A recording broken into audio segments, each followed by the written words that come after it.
Nikita Mirzani dianggap melakukan blunder ketika membawakan flash disk berisi dugaan adanya percakapan antara pihak keluarga Reza Gladys dengan oknum peradilan dan menyebut kasus hukum yang kini menjeratnya sudah dikondisikan alih-alih menjadi bukti yang meringankan bebannya sebagai terdakwa kasus dugaan pemerasan. Hal itu justru bisa menjadi masalah baru untuk Nikita Mirzani ke depannya. Lantas, benarkah hal tersebut? Praktisi hukum Jainuddin SH yang cukup mengikuti rentetan permasalahan Nikita Mirzani dengan Reza Gladys berpendapat jika dugaan yang dilontarkan Nikita Mirzani soal adanya pengkondisian dalam kasus hukum yang menjeratnya sebenarnya masih belum berdasar. Terlebih, kebenaran soal isi dari flash disk Nikita itu pun belum teruji secara hukum lantaran belum diperiksa secara seksama oleh instansi-instansi terkait. Bukannya meringankan, hal itu menurut Jainuddin justru bisa menjadi masalah baru untuk Nikita jika klaimnya tersebut tidak terbukti. Kalau dugaan itu benar, kalau tidak, dia dalam kesulitan yang besar. Ya enggak? Itu bukti kan masih mentah, harus diuji, harus diselidiki. Ya enggak? Begitu diupload ke sana dengan menunjuk walaupun dugaan, itu sudah sangat merugikan. Kalau itu benar fakta, kalau enggak, coba akan jadi masalah Memang baru. dalam persidangan yang berlangsung 31 Juli kemarin, Nikita Mirzani sempat menyampaikan jika dirinya memiliki bukti adanya dugaan permainan oknum peradilan dengan pihak Reza Gladys yang patut diduga mengkriminalisasinya. Bukti tersebut terarsip dalam sebuah flash disk yang kemudian diserahkan Nikita Mirzani pada salah satu hakim yang menangani kasusnya. Namun, alih-alih dibongkar dalam persidangan, majelis hakim justru meminta pihak Nikita Mirzani untuk menempuh jalur hukum atas temuannya tersebut.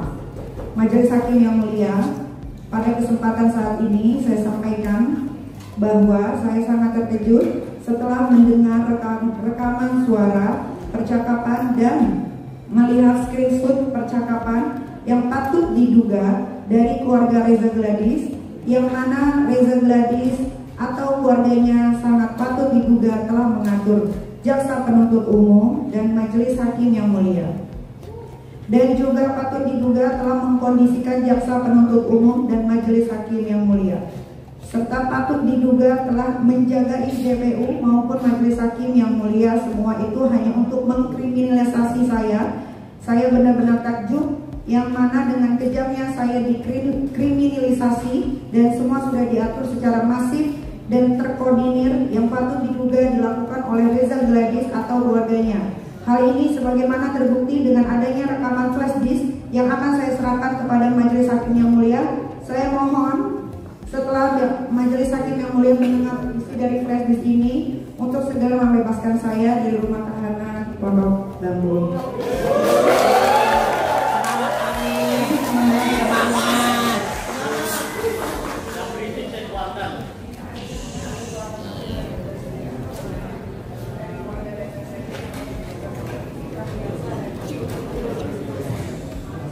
Silahkan duduk di samping penasihat hukum.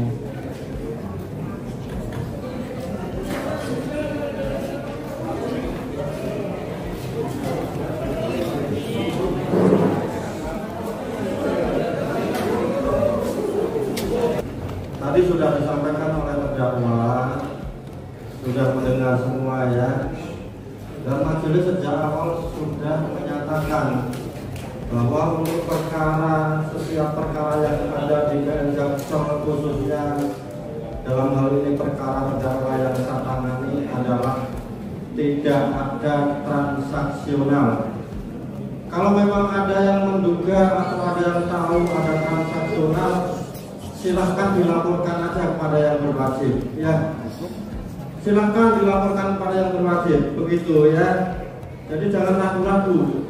Kalau ada pihak dari dalam maupun dari luar yang ada transaksional mengatasnamakan hakim ya, silahkan sekarang juga dilaporkan ya, nggak usah ragu-ragu, begitu ya. Sampai cukup untuk hal ini. Kita lanjutkan dengan saksi. Ada berapa saksi hari ini? Ya sebenarnya kalau memang Nikita Mirzani atau kuasa hukumnya menemukan bukti lain ya, terkait kasus yang ada, seperti halnya menemukan dugaan adanya kongkolingkong, adanya permainan di balik perkara yang dialami Nikita Mirzani, itu boleh-boleh saja ya. Dan itu bentuknya sifatnya dugaan ya. Hanya mungkin yang kita sayangkan gitu loh, kenapa gitu loh, itu harus dihadirkan di persidangan. Yang perlu dicatat bahwa persidangan kemarin bukan persidangan untuk pembuktian, tapi persidangan kesaksian, ya enggak? Dan kalau menurut saya masih bagus hakimnya mau menerima. Bahkan hakimnya juga kan memberikan saran, hendaknya apa yang ditemukan segera dilaporkan. Ya, itu sudah bagus. Emang harusnya seperti itu mekanismenya. Jadi tidak serta-merta ditunjukkan di sana, minta diputar gitu loh. Seperti itu gitu loh, dengan harapan menggagalkan persidangan. No way. Ya, jelas kan Nikita Mirzani membacakan bahwa itu adalah dugaan adanya pengkondisian pembicaraan yang sifatnya dugaan, itu patut dibuktikan, patut diuji, patut diselidiki. Di mana ranahnya? Di kepolisian, bisa di kejaksaan, atau menyangkut masalah administrasi bisa ke ombudsman, atau menyangkut masalah penegak hukum yang nakal bisa ke KY. Di sanalah tempatnya. Makanya saya katakan apa yang dilakukan Nikita kemarin itu sia-sia. Persidangan itu sudah bukan dugaan lagi terkait barang bukti, itu adalah fakta, ya nggak? Jadi apa yang dihadirkan, bukti maupun saksi maupun apapun dalam persidangan itu bukan berbentuk dugaan. Dugaan itu sudah adanya di kepolisian, ya enggak? Tapi berbentuk fakta. Seperti itu. Makanya apabila itu mau ditindaklanjuti, laporkan gitu loh, agar segera ditindaklanjuti gitu oleh kepolisian, oleh KY dan sebagainya gitu loh. Tidak di sana ranahnya, itu salah. Jelas yang dikatakan Nikita, ada dugaan antara Reza Gladys dan keluarganya gitu loh, mengkondisikan kasus Nikita, ya enggak? Artinya itu bisa dilaporkan ya atas dugaan ya mungkin penyuapan segala macam kan. Idenya pengkondisian ini tetap akan dilihat gitu loh, perkaranya ini masuk enggak gitu loh kan, paham nggak? Gitu. Jadi tidak akan bukti itu walaupun benar menggugurkan persidangan yang ada.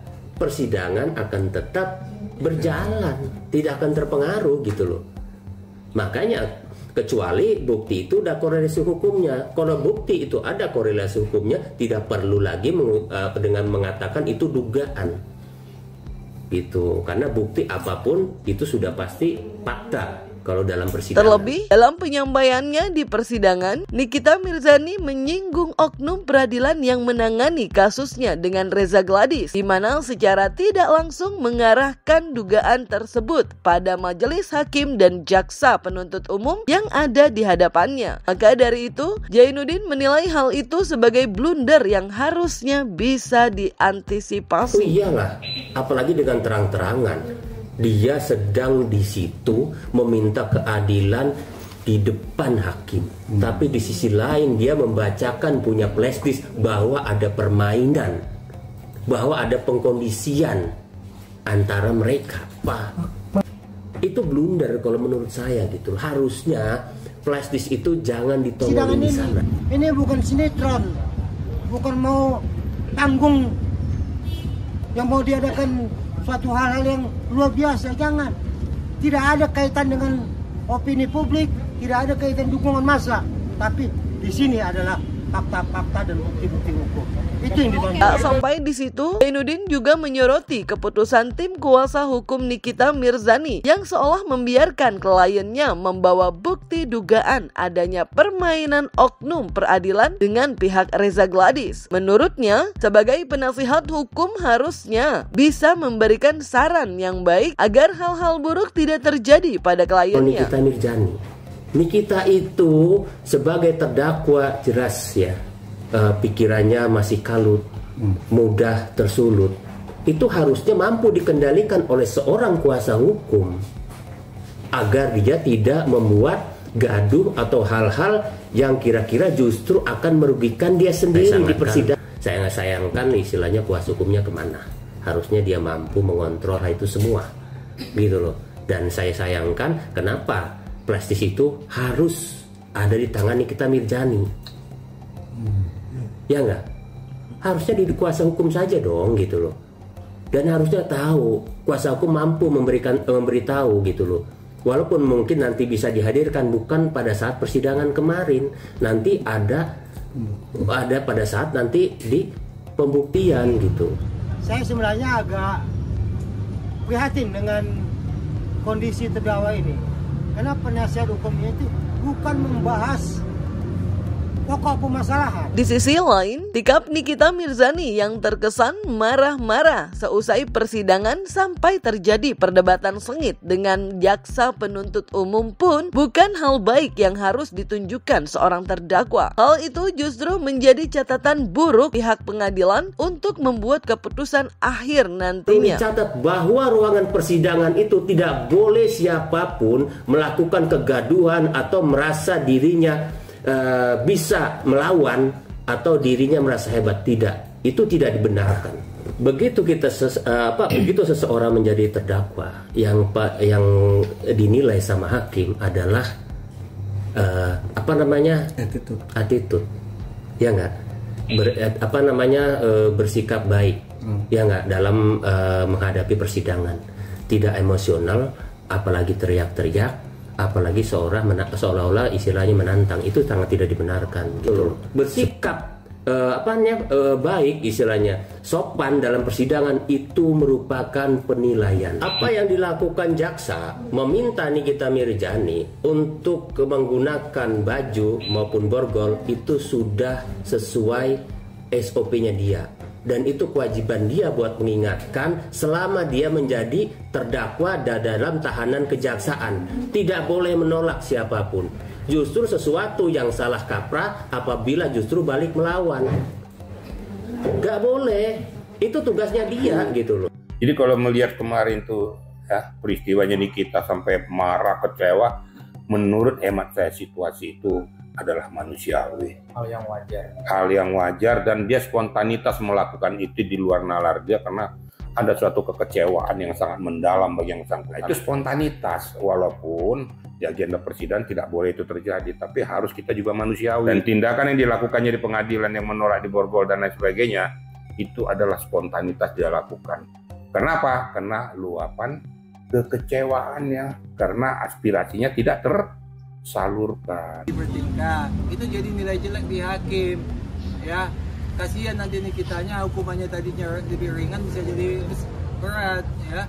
Mestinya PH-nya ini ngajarin lah, harus bantu terdakwa ini. Kasihan Nikita dibuat seperti itu, ya. Karena kita sebenarnya dari awal kami ingatkan sudah, berulang kami melalui media ini berulang kali kami katakan, kasihan sebenarnya melihat terdakwa ini. Dia punya anak 3 yang butuh bimbingan anaknya ini supaya dibimbing kebutuhan hidupnya. Tapi dengan keangkuhannya, ya terimalah bagiannya nanti. Bagaimana putusan hakim yang kita akan dengar selanjutnya.